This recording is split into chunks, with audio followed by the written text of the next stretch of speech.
Teman-teman dengar, manfaat P2P lending ini manfaatnya cukup besar untuk perekonomian. Maksudnya perekonomian apa gitu loh. Jadi ini yang saya bingungkan selama ini dari otoritas jasa keuangan. Sebenarnya mereka mengawasi dari sisi mana sih? Kenapa selalu berbeda fakta dengan hal yang mereka kedepankan gitu loh. Ya. Soal pencabutan moratorium itu silahkan, itu nggak ada masalah, itu kebijakan dia ya. Tapi minimal sebelum hal ini dicabut ya, ini dipelajari dulu. Ya, dipelajarinya benar-benar kita pahami karena yang menderita masyarakat. Ya, kan selalu disampaikan bahwa literasi dari masyarakat itu masih lemah, masih rendah. Jadi kalau literasi mereka masih rendah, jangan sampai mereka dijebak oleh para pinjaman online ini. Ya, jadi jangan OJK menganggap bahwasannya pinjol ilegal kan sudah mulai berkurang, terus pinjol legal kita makin banyakin. Ini rasanya kurang cocok dalam hal ini gitu loh ya. Tapi kita dengar dulu sampai habis, baru nanti sama-sama kita memberikan masukan ya. UMKM dan beberapa yang bisa dimasukin sampai ke dalam level yang paling rendah dalam artian pengusaha kecil dan sebagainya. Dan disitulah kemudian kita memiliki pemikiran untuk bisa atau sudah waktunya untuk lepas moratorium tersebut. Demikian Mas Asa. Oke, sejauh ini prosesnya sudah sampai tahap mana Pak terkait dengan rencana pencabutan moratorium ini? Ya, pada saat kita melakukan moratorium, paling tidak ada beberapa kategori atau beberapa parameter yang kita ingin capai ya. Pertama tadi pengendalian terkait dengan pinjol ilegal. Saya kira mungkin sekarang sudah alhamdulillah menurun drastis jumlahnya, walaupun mungkin ya tidak bisa diberantas 100% ya, karena itu sangat semu sifatnya ya dia. Kemudian yang kedua adalah pembenahan pengaturan. Saya kira mungkin kita juga sudah keluarkan revisi dari POJK 77 menjadi POJK 10 di tahun 2022 kemarin, dan saya kira mungkin ini juga kita sudah selesaikan.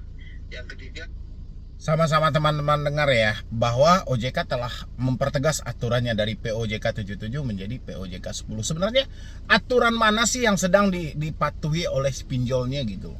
Ya padahal di dalam POJK yang terbaru ini 2022 itu memang banyak banget aturan itu. Cuman pinjol mana sih yang saat ini sedang mengikuti aturan OJK gitu loh. Makanya saya bilangin, terlepas dari sebuah aturan yang tertulis, OJK tidak meninjau lagi ke lapangan seperti apa. Makanya terjadilah kekeliruan dari masyarakat. Masyarakat tidak ada kepuasan dari kinerja OJK karena mereka beranggap tidak ada solusi sama sekali. Aturan sih banyak, berdasarkan POJK yang 10 itu banyak. Tapi aturan mana yang sedang ditaati oleh pinjol? Ya. Pertanyaannya kan di situ, aturan mana yang ditaati oleh pinjol? Jadi di sini seakan-akan OJK kayak mana ya, beranggapan bahwa pinjol ini telah taat semuanya, patuh semuanya, penagihannya baik, penerapan bunganya hebat, segi mekanismenya, pemberian pinjamannya juga bagus, mempunyai kredit scoring. Seakan-akan OJK seperti itu. Padahal beberapa hari yang lalu OJK menyampaikan banyak iklan pinjol yang menyesatkan. Ya, dengan adanya iklan pinjol yang menyesatkan itu kan masalah. Ya. Jadi saya rasa OJK dengan saran-saran dia seperti ini, ucapan-ucapan dia seperti ini berdampak buruk banget bagi masyarakat yang sudah terlanjur minjam. Akhirnya apa? Mereka mencari solusi sendiri-sendiri untuk mengeluarkan diri mereka dari jeratan yang ada. Ya, akhirnya tidak ada penyelesaian yang benar-benar sesuai dengan prosedur yang ada. Ya pada dasarnya OJK hanya percaya akan data yang dikirimkan oleh pinjol, bukan fakta yang diterima oleh masyarakat. Ya. Ini kayaknya Bapak Triyono juga nggak begitu memahami bagaimana praktek pinjol di lapangan. Ya, beliau sedang mengutarakan soal data yang mereka terima, baik itu dari Asosiasi Fintech Pendanaan Bersama Indonesia ataupun dari pinjolnya langsung. Mereka hanya mengkaji soal itu. Ya, makanya mereka juga menyampaikan kita telah melakukan pemeriksaan gitu loh ya. Kita lanjutin lagi ya. kita juga ingin membenahi tata kelola dari perusahaan P2P itu sendiri. Oleh karena itu kita sudah gencarkan pemeriksaan kepada semua P2P yang sudah terdaftar berizin di kita. Oke, stop dulu di sini. Oke. Kayak begitu kita gencarkan P2P yang sudah terdaftar di kita untuk kita melakukan pemeriksaan. Sejauh pemeriksaan yang terjadi, hal apa yang didapatkan? Ya. Kalau OJK bilangin tidak ada dapat apa-apa, selama ini mereka sudah bagus, mereka sudah mentaati, salah banget. Berarti bukan faktanya yang sedang dipelajari oleh OJK, tapi datanya. Data itu yang menciptakan manusia.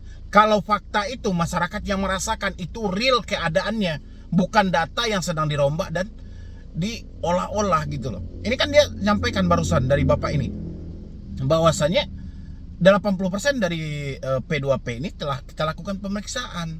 Ya, hasil pemeriksaannya apa? Ya, kalau dia bilangin hasil pemeriksaannya bagus, terus OJK kemarin melalui Dewan Pembicara dia menyampaikan bahwa banyak iklan pinjol yang menyesatkan, itu apa namanya? Ya, apakah itu sudah melakukan tahap pemeriksaan atau bagaimana? Ya, kita lanjutin lagi dulu. Kita targetkan paling tidak 80% atau dari yang sudah berizin itu sudah kita periksa. Kemudian yang terakhir adalah tentu saja kesiapan dari sistem. Oke, 82 pinjol legal telah diperiksa.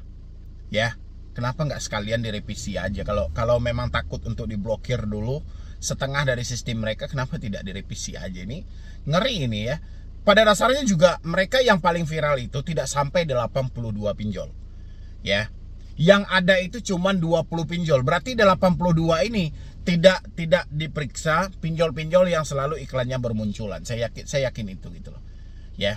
Berarti 20 pinjol yang paling atas yang selalu bermuncul-munculan iklannya, ada bisa pembayaran 12 kali, pembayaran 24 kali. Ya, mungkin itu tidak dilakukan pemeriksaan.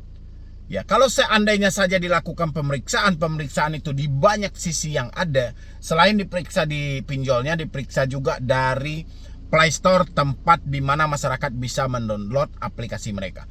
Lihat positif negatifnya dalam hal itu. Oke, memang banyak positif negatif dalam hal itu adalah tingkat ketidakpuasan, tapi itu memang fakta yang sedang terjadi. Ya. Kalau seperti ini alasan OJK, mereka telah melakukan pemeriksaan ke 82 pinjol legal. Saat ini mereka baik, pemeriksaannya lancar dan segala macam, itu membantu UMKM dan segala macam. Saya yakin teman-teman mengambil keputusan untuk berhenti bayar itu adalah yang paling tepat, karena kita tidak melihat satu celah pun pembelaan untuk terhadap diri Anda yang saat ini sudah terlanjur terjebak di pinjol. Ya, kita lanjutin lagi dulu ini. Di kita di OJK, karena kita sekarang sedang menyiapkan yang namanya sistem perizinan terintegrasi ya. Di situ akan ada salah satu modul yang kita tambahkan, yaitu modul perizinan terkait dengan P2P lending. Nah, semua ini apabila sudah siap, tentu saja kita akan sudah bisa menyampaikan kepada publik bahwa kita sudah siap untuk menerima permohonan perizinan baru terkait dengan P2P lending. Kalau ditanya status terakhir, saya kira mungkin tadi bahwa dari 5 parameter yang saya sampaikan sudah 4 selesai dan satunya lagi mungkin masih dalam proses ya.